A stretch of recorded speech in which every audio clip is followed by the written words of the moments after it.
Hello learners, welcome back to the course on learning and development in organization. We move to the second lecture of the 7th module where we'll be looking into the theoretical frameworks with respect to psychological contract.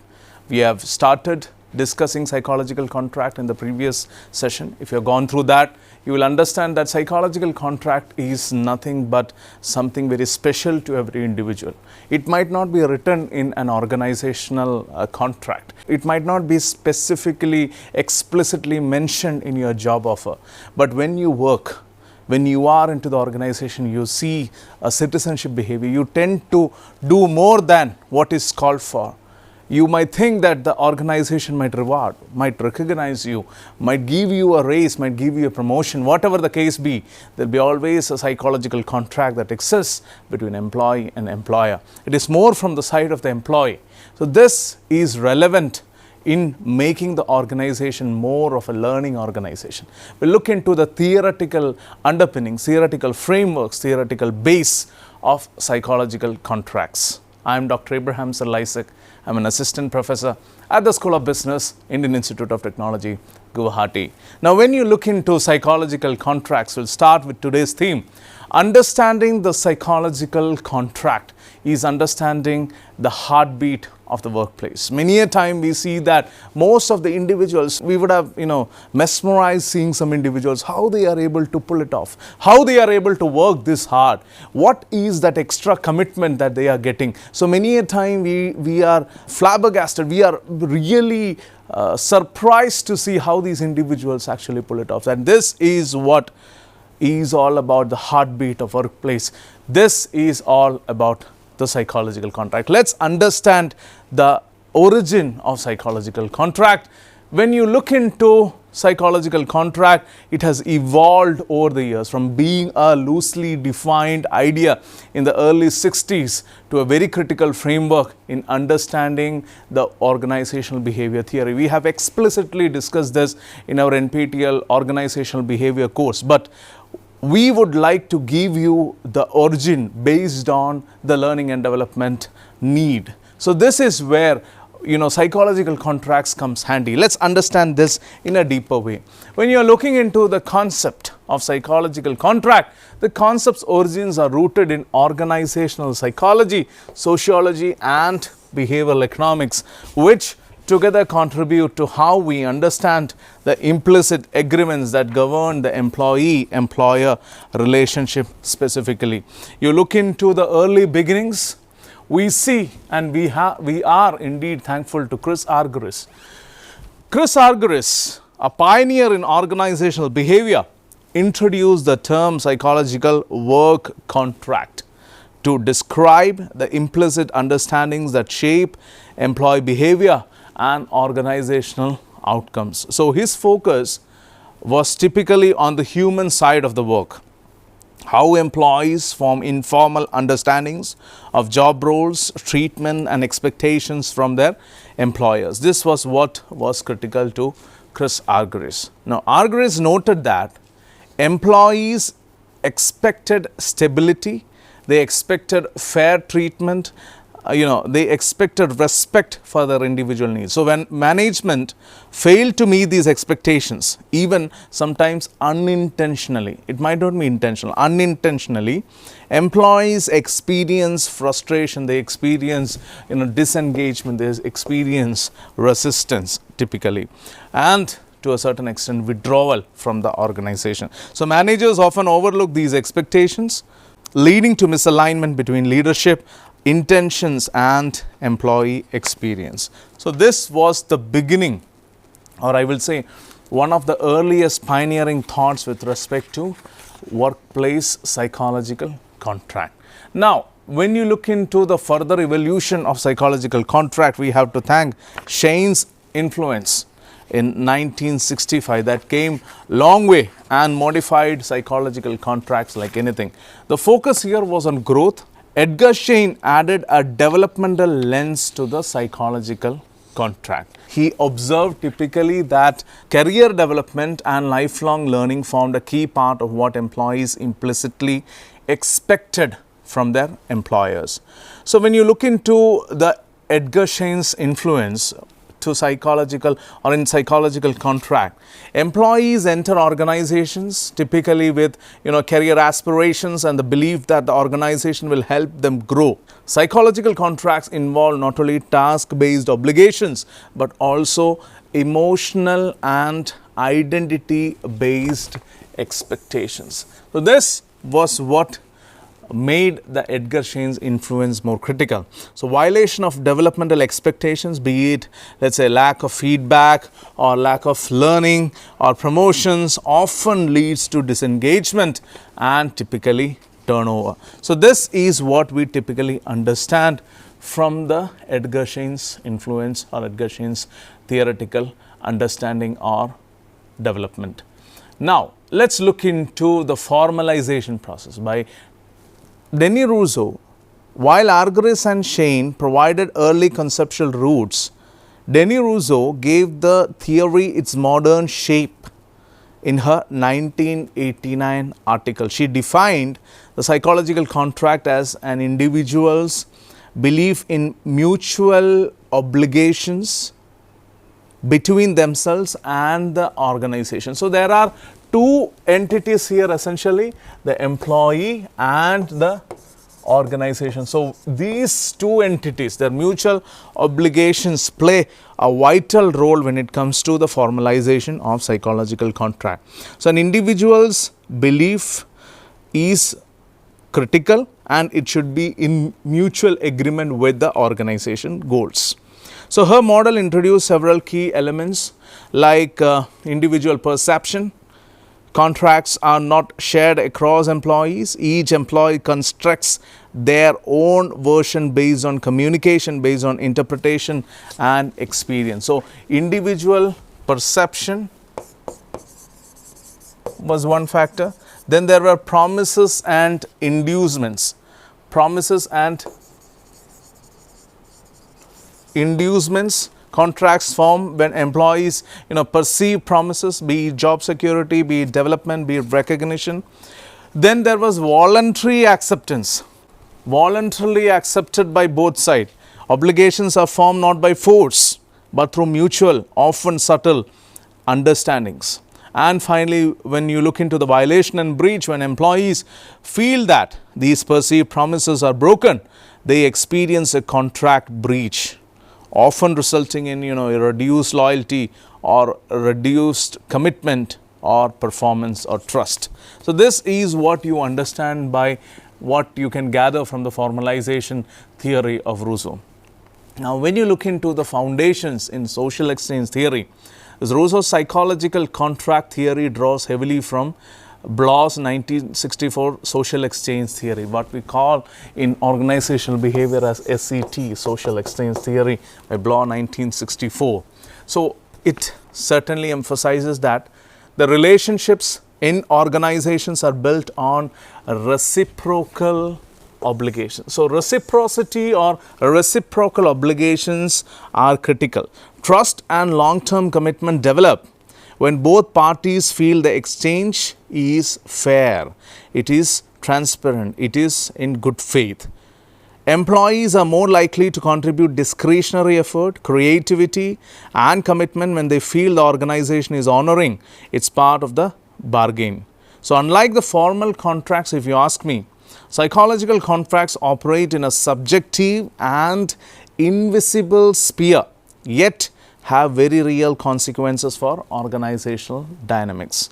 Another significant evolutionary aspect typical to social exchange theory was that the psychological contracts evolved based on organizational changes.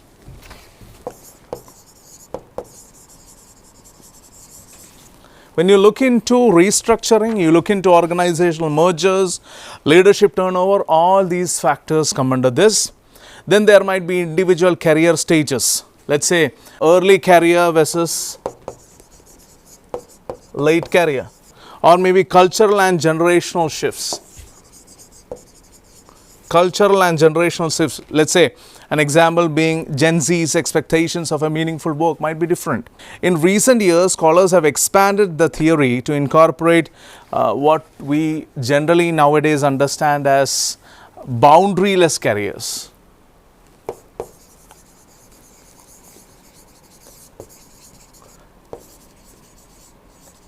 boundaryless careers, or what we also know as gig economy,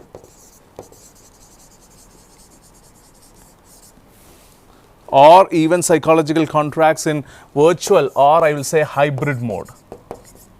So all these aspects have typically taken the front seat when we look into the foundations of social exchange theory in today's world. Let's look into some of the key theoretical perspectives that emerge as part of the psychological contract.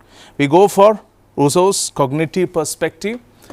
Rousseau 1905 played a pivotal role in giving structure and clarity to the theory of psychological contracts through a typical cognitive lens. So, according to her, psychological contracts are basically nothing but they are cognitive schemas, cognitive mental models. Let's understand the schema. Please do not worry that you do not understand the word schema. Schema is like a cognitive scaffold. You might have observed scaffolds in construction work. So, similar to that, if an individual wants to paint at the top end or in a wall, so they make this scaffolding patterns like this,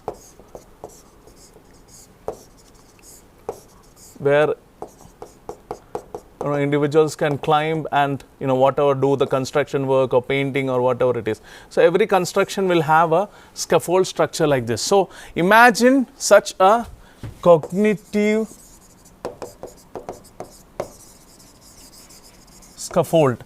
So this will be nothing but what we understand as schema. So psychological contracts are essentially cognitive schema. So basically all the thought process are stored in the nodes, and whenever things are required, they are recollected from these nodes and executed. That's how basically the cognitive schemas work. So psychological contracts, I repeat, are cognitive schemas, mental models or internal frameworks that employees use to understand the implied promises made by their employers. So these schemas are subjective and can vary significantly between individuals even within the same organization. So that is what makes this critical, because even when you are quite similar, you have an individual coming maybe from your same background, same context, same educational background, same village or town or city or native place, whatever be the similarity, you all vary, we all vary according to the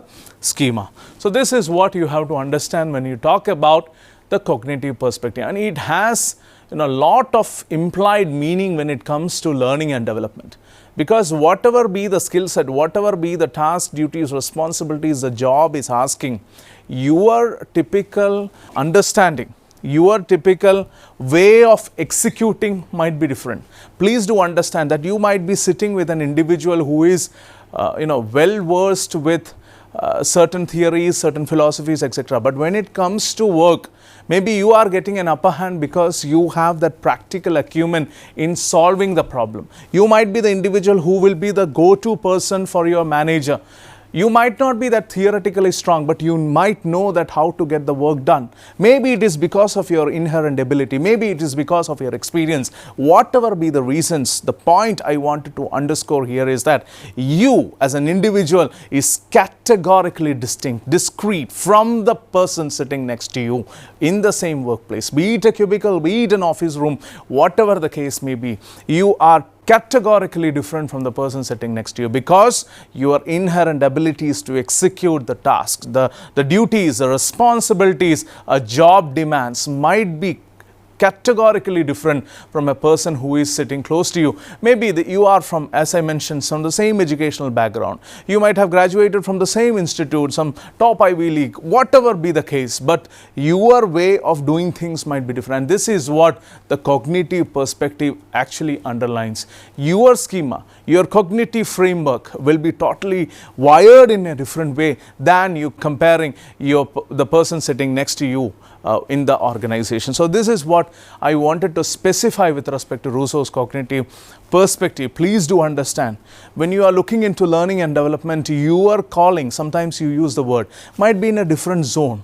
You might have graduated, let's say you might be students from a particular institute. One might have completed MBA in HR, another might have completed MBA in marketing, needless to say that. But maybe when it comes to job, the marketing guy might be good in the HR practices. Who knows? Because tactically, in the world of exposure, in the world of practice, you might excel in a different way. And this is precisely because of the cognitive perspective. And this has significant relevance, because when you look into learning and development, we are looking right now into customized learning. We are looking into AI based personalized learning modules, etc. So these are critical when you look from the cognitive lens, from the cognitive perspective. Now let's look into the key elements of cognitive perspective in detail. The first one is the unilateral perception. You talk about the unilateral perception. These are psychological contracts that are created in the mind of the employee, even if not explicitly agreed upon by the employer. So the employee interprets statements, behaviors and policies as implicit promises. Let's say an example could be, if I work hard, I will be promoted. That is a unilateral perception. The second one is the formation mechanism. Contracts form through interactions. Let's say interviews, orientation sessions, observations, managerial signals, these are all formation mechanisms. So language like, you have a bright future here, or visible practices such as, let's say, fast tracking some employees, can serve as perceived promises. The third would be violation and breach. When employees perceive a gap between what was promised and what was delivered, they feel a contract breach, leading to reduced trust, morale, or performance. And finally, you have the psychological contract as dynamic. The contract, please note, is not static. It changes with organizational developments, it changes with career stages, it changes with personal experiences. Now let's look into the social exchange theory by Bloch 1964, one of the finest and one of the most researched areas in organizational behavior specifically. Social exchange theory provides a foundational framework for understanding the relational basis of psychological contract. At its core, this theory typically explains human relationships, particularly in the workplace, as being shaped by reciprocal exchange. So we have typical reciprocity. Employees engage in work with the expectation that their efforts will be acknowledged and rewarded. For instance, hard work, be it loyalty or innovation, is expected to result in promotions, recognition, or job security. Then there are trust and mutual commitment. You look into long-term commitment that is built when both parties consistently fulfill perceived obligations. Then you have perceived fairness. Typically, employees evaluate not just what they receive, but how they receive it. Something like, organizational justice. So there are different types of justice, like interpersonal, typically to organization, how it deals with how employees, how co-workers deal with. So fair treatment and equitable access to development opportunities influence the quality of the psychological contract. And finally, you have the voluntary nature. So exchanges are voluntary and based on perceived mutual gain, not enforced by legal structures. So this makes psychological contracts more fragile as expectations are informal. So these are voluntary nature specifically. Now when you look into the relational versus transactional perspective, what Rousseau gave in 1990 was building on the two perspective that Rousseau distinguished between these two, relational and transactional contract, as a way to categorize the psychological contract. So let's quickly look into them. We have seen most of the aspects. When you look into transactional, please note it is short term, it will be specific and highly economic in nature. The example could be something like salary, job, responsibilities, etc. You look into the relational aspect, you see that it is long term, socio-emotional, trust-based characteristics is what makes relational psychological contracts more critical. The aspects like development or loyalty or mentoring, which is long term, can be part of this relational contracts. So what we understand from all the three key theoretical perspectives that we have seen now is that when you look into the cognitive perspective, the key idea is that the psychological contracts are internal beliefs shaped by interpretation. When you look into the social exchange theory, these are relationships that are based on reciprocal and trust-based obligations. And when you look into the relational and transactional contract types, contracts differ in emotional depth and duration. Now let's look into the guest integrative model of 1998. So while early psychological contract theories focused on individual perceptions and social exchange, David Guest's integrative model 98 brought an organizational level perspective to the discussion. So his model explored how human resource management typically shape employees' attitudes and behaviors through the lens of psychological contracts. So Guest's approach is particularly important in learning and development context, as it's like training, communication, development policies to employee outcomes like commitment and performance, etc. When you look into the core idea of the integrative model, please note Guest's model proposes a causal chain. That is, HRM practices leads way to perceived obligation, that is nothing but psychological contract, which gives way to fairness and trust, and finally you get employee outcomes. This model typically underscores that employee perceptions of the psychological contract are shaped by organizational actions, particularly through human resource management strategies, etc. You look into the key components, you will understand that as an input you have the HRM practices, HR policies like training or career development or performance appraisals, reward systems, open communication. All these aspects act as signals for HRM practices. So these signals shape how employees form expectations and obligations about what the employer promises or values. An example could be, let's say, offering structured onboarding and development plans signals that the organization values growth. So this builds an expectation of ongoing learning support. The second aspect is perceived obligations. The psychological contracts, so employees interpret HR practices as implicit promises. They are implicit promises, like what we have seen: if I work hard, I will be developed or promoted, etc. This shapes their beliefs about mutual obligations, what they owe the organization, and what in return the organization owes them. The third significant component is nothing but the perceived obligations. When you look into employees, they interpret HR practices as implicit promises, like what I already mentioned. But when you look into typically the aspects of perceived obligations with respect to implicit nature, you see that there are perceived possibilities of perceived fairness and trust. So these can act as mediators. So employee assess whether the organization is fulfilling its side of bargain. If HR policies are implemented consistently, if they are looked into in a fair manner, it builds something like what I mentioned about different types of justice.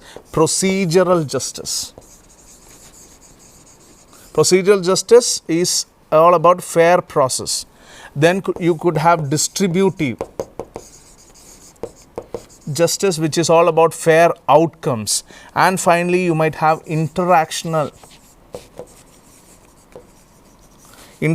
justice, which is nothing but respectful communication. So these perceptions feed into trust, a critical resource, a crucial resource in any employment relationship. And finally, you have as output employee outcomes.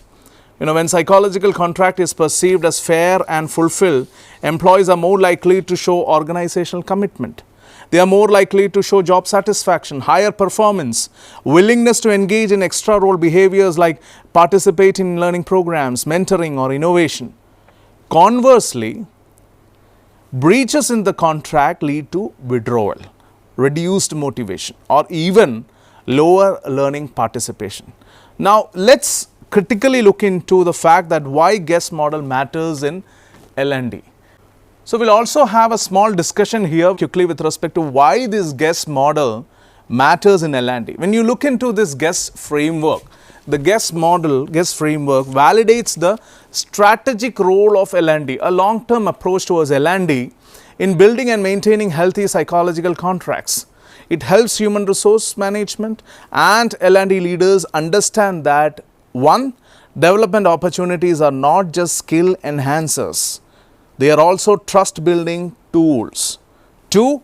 Inconsistent or inaccessible training can be interpreted as broken promises, affecting morale and retention. And 3.